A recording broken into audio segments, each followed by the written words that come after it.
सिंहासन हिल उठे, राजवंशों ने भ्रिकुटी तानी थी। बूढ़े भारत में भी आई फिर से नई जवानी थी। दूर फिरंगी को करने की सबने मन में ठानी थी। चमक उठी सन 57 में, वह तलवार पुरानी थी। बुंदेले हर बोलों के मुख, हमने सुनी कहानी थी। खूब लड़ी मर्दानी, वह तो झांसी वाली रानी थी। आज हम बात करते हैं भारत के प्रथम स्वतंत्रता संग्राम की महान वीरांगना रानी लक्ष्मीबाई, मराठा शासित राज्य झांसी की रानी लक्ष्मीबाई के बारे में। इनका बचपन का नाम मणिकर्णिका था। इनका जन्म 19 नवंबर 1828 को वाराणसी में 80 स्थान पर नाम के स्थान पर हुआ था। बचपन में इन्हें प्यार से लोग मनु कहते थे। इनके पिताजी एक महाराष्ट्रियन ब्राह्मण परिवार से थे।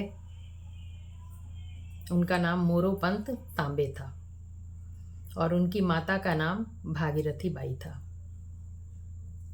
ये एक मराठा थे इनके पिताजी, और बाजीराव पेशवा के दरबार में काम करते थे।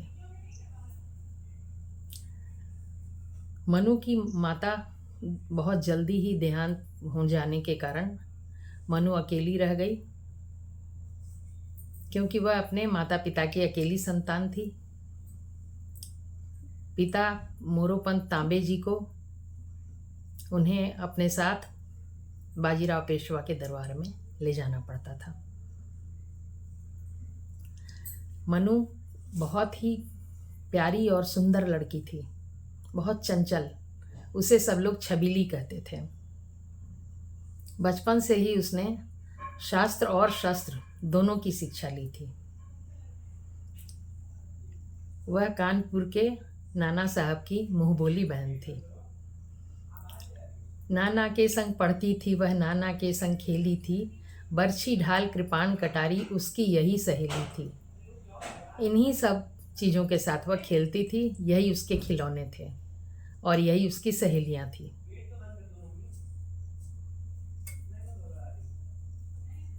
चौदह साल की जब मनु हो गई तो उनका विवाह 1842 ईस्वी में मराठा शासित झांसी राज्य के राजा गंगाधर राव नेवालकर के साथ हुआ।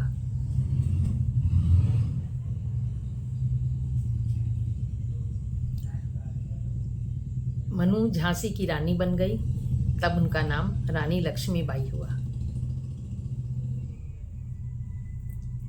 उन्हें 1851 ईस्वी में एक पुत्र जन्मा, किंतु वह पुत्र 4 महीने का ही जब था तभी वह मृत्यु को प्राप्त हो गया। कुछ समय बाद राजा साहब की भी तबीयत बहुत खराब हो गई।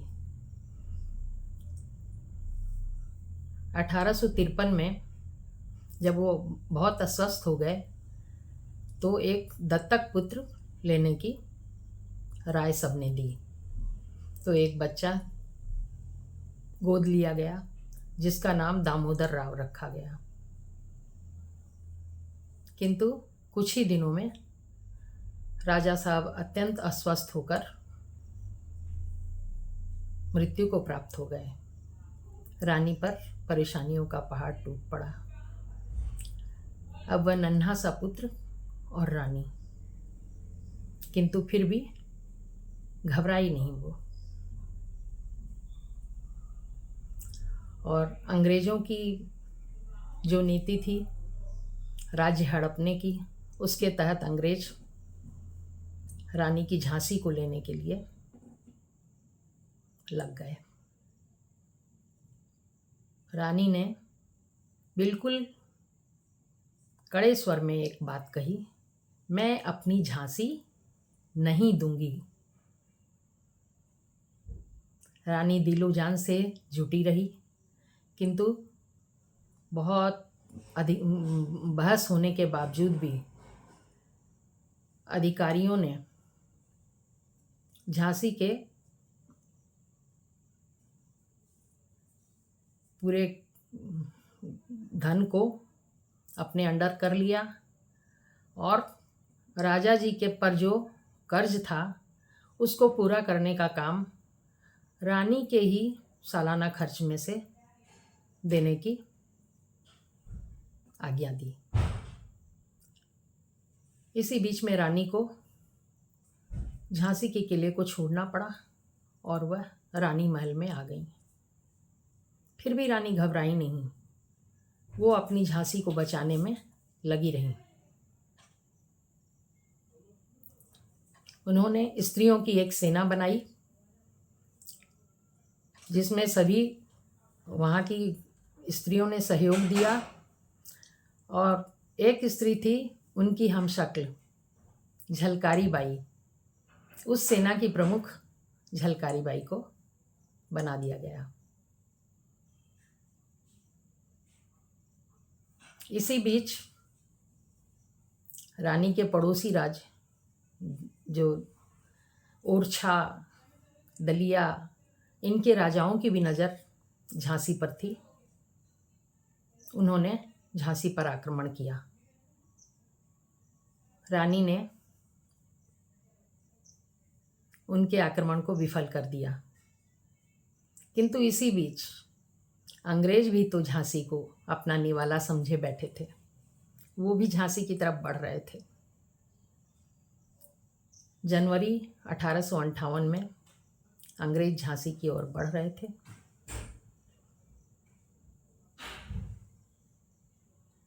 और शहर में उन लोगों ने खूब तहस नहस मचाई।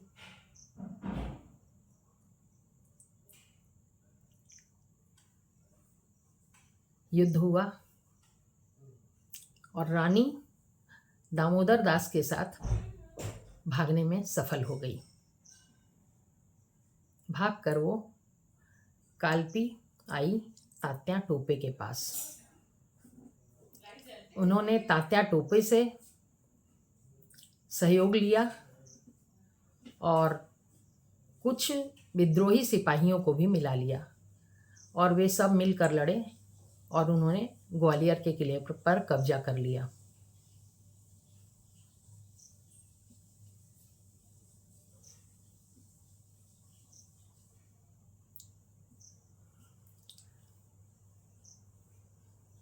रानी के 3 घोड़े थे, बादल, सारंगी और पवन। रानी ज़्यादा बादल पर ही सवारी करती थी।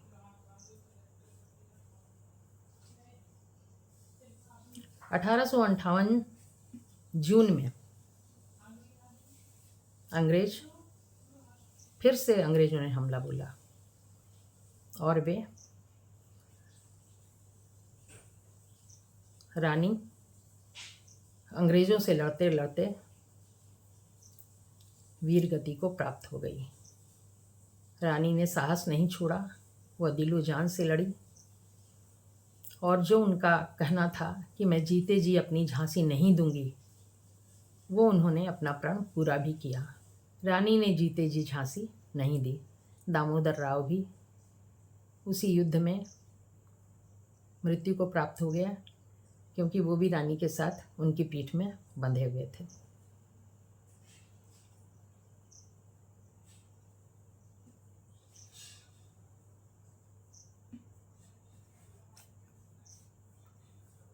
रानी लक्ष्मीबाई के नाम पर भारत सरकार ने डाक टिकट जारी किया।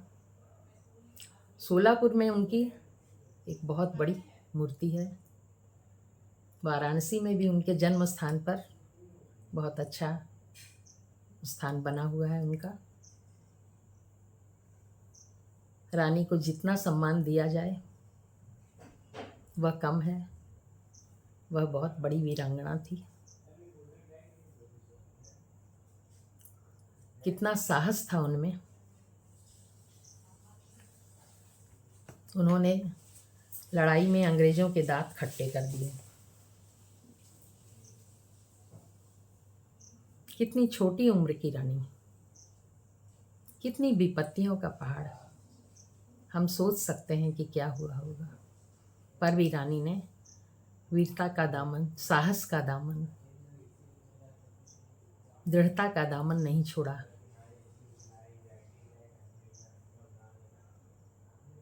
और वो जूझी, उन्होंने हार नहीं मानी। अंग्रेज जनरल हीरोज ने कहा कि रानी लक्ष्मीबाई का साहस, दृढ़ता, वीरता और चालाकी, बुद्धिमत्ता ये उल्लेखनीय है। और वो सभी विद्रोही सिपाहियों में सबसे खतरनाक थी। आप देखिए कितनी साहसी थी कि उन्हें ये वक्तव्य देना पड़ रहा है। वो तो दुश्मन थे। इस समय रानी का जो रानी महल था वह इस समय पूरा बना हुआ है। पुरातत्व के सब सामान वगैरह उसमें रख के उनको दिखाया जाता है।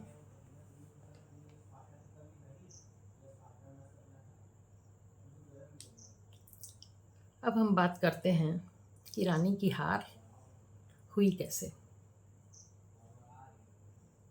सबसे पहले जब अंग्रेजों ने आक्रमण किया किले पर,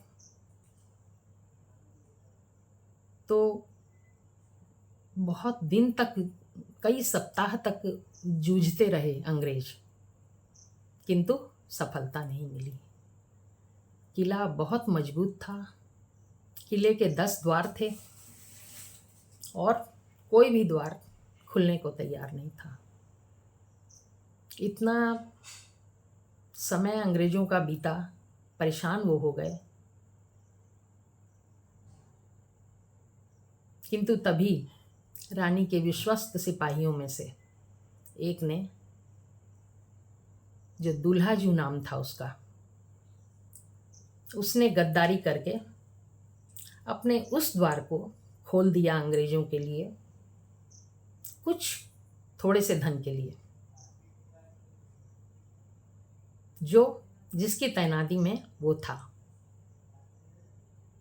जिस द्वार का रक्षा का भार उस पर था, वह द्वार उसने अंग्रेजों के लिए खोल दिया और अंग्रेज अंदर किले में आ गए। और आप सोच सकते हैं कि उन्होंने क्या तहस नहस मचाया होगा। तब भी रानी की हार का कारण आपसी फूट थी।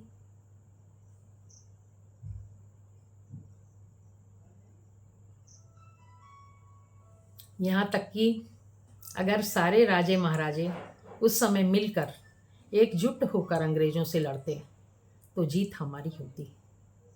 किंतु वहाँ तो अंग्रेजों ने अपनी नीति फूट डालो और राज्य करो सब पर लगाई हुई थी और सभी उसके तहत एक दूसरे से लड़ा करते थे। अपने ही भाई राजाओं से लड़ते थे, अपने ही देश के राजाओं से लड़कर और अपनी ही हानि किया करते थे और फ़ायदा अंग्रेज उठाते थे। उन्हें यह समझ नहीं थी कि ये अंग्रेज हमें ही आपस में लड़वा कर हमारी शक्ति ख़त्म कर रहे हैं। अगर जिस समय रानी लक्ष्मीबाई अंग्रेज़ों से लड़ी थी या झांसी को लेने का यत्न जब अंग्रेज कर रहे थे, तो सारे राजे महाराजे एकजुट होकर आ जाते और अंग्रेज़ों को बाहर का रास्ता दिखाते। किंतु यहाँ तो आपस की लड़ाई नहीं ख़त्म हो रही है। पड़ोसी राजे ही रानी पर आक्रमण कर रहे थे, उनका राज्य लेना चाहते थे।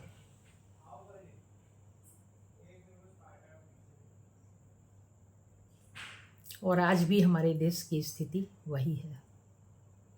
बहुत दुख की बात है कि आज भी हमारे सिपाही, हमारे लड़ाके दिशाहीन हो गए हैं और छद्मवेशी दुश्मनों के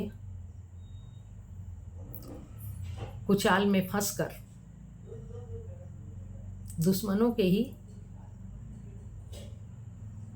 तरफदार हो गए हैं।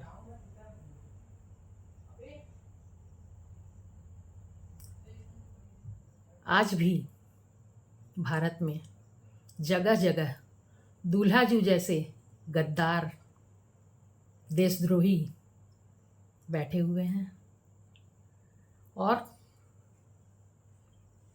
वो अपने वही द्वार जिनकी जिम्मेदारी उनको दी गई है रक्षा की, उन्हीं द्वारों को खोलकर और बाहर से विद्रोहियों को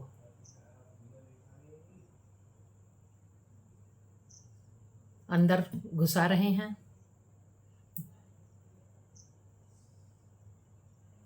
अपने निहित स्वार्थ के लिए।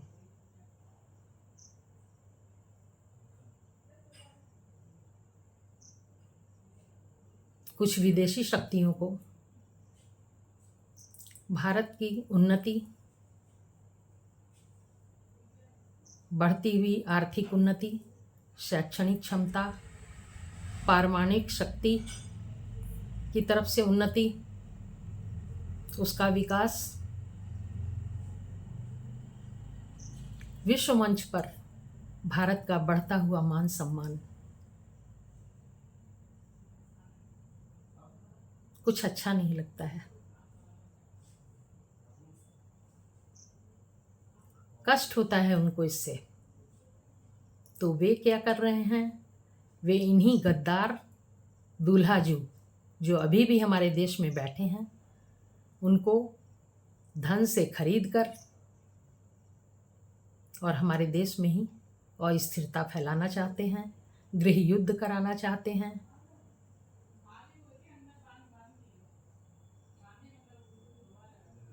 अब आवश्यकता इस बात की है कि हम भारत की जनता खुली आँखों से, खुले मस्तिष्क से, खुली आँखों से देखें, खुले मस्तिष्क से सोचें कि कौन हमारा हितकारी है।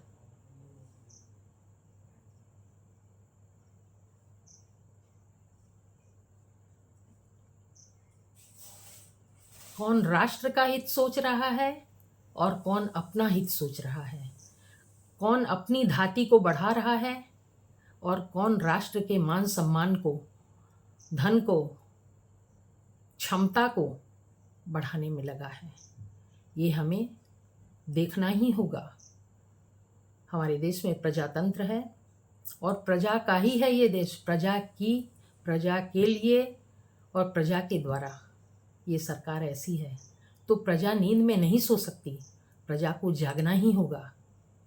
प्रजा को अपनी आंखें खोलनी ही होंगी और हमें अपने इतिहास से सबक लेना ही होगा और दूल्हाजू जैसे देशद्रोहियों को निकाल बाहर करना होगा। उनकी जो कुनीति है उसको धता बतानी ही होगी।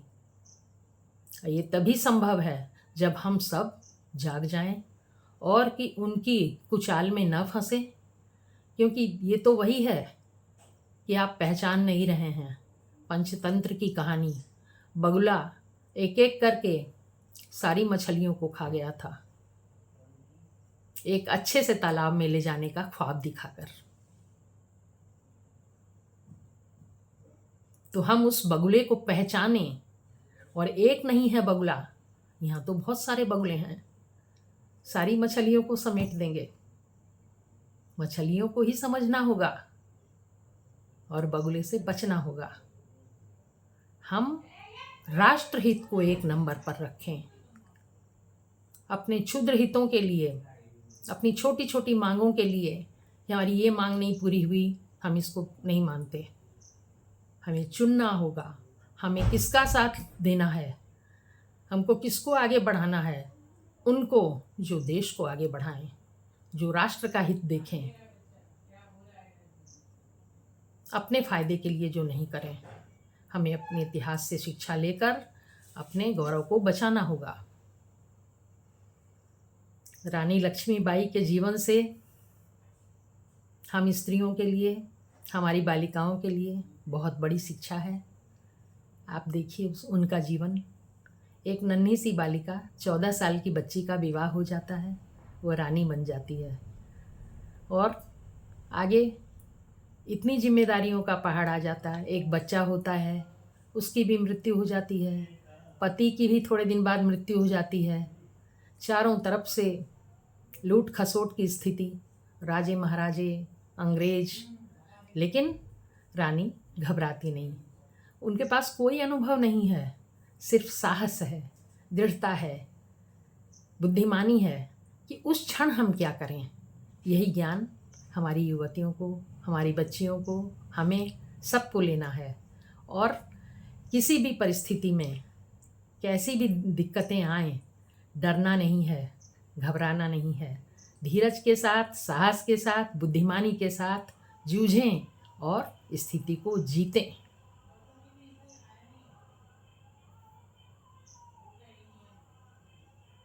झांसी की रानी हम सब में जीवित हैं और हम उनसे बहुत कुछ सीख सकते हैं। वो मर कर भी अमर हैं, हम उन्हें हमेशा याद रखेंगे।